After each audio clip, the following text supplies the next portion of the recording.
Welcome to Samba Samba. Enjoy the video. In this video, I will explain how to play Call of Duty on Winlator.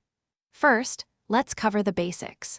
Winlator is an amazing emulator that lets you run Windows games directly on your Android device. For the best experience, your phone should have a Snapdragon processor, at least 6 GB of RAM, and ideally 256 GB or more of storage. Begin by downloading the Winlator application package from its official source and installing it on your device. Now, let's optimize Winlator for Call of Duty. Create a new container and set the screen resolution to 960 by 544.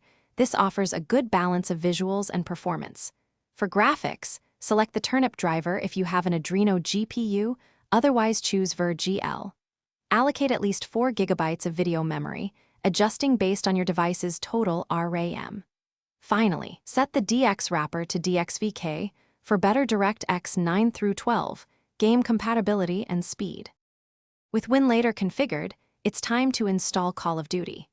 First, extract your game files into your Android device's Downloads folder.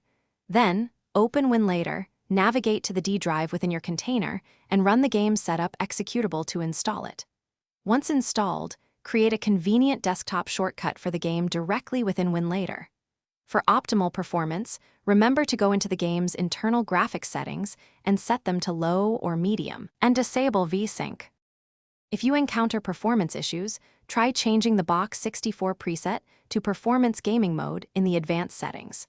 For older Call of Duty titles that might crash, add the Environment Variable Mesa extension, MAX year equals 2003. For better control, utilize Winlator's virtual gamepad or connect an external controller.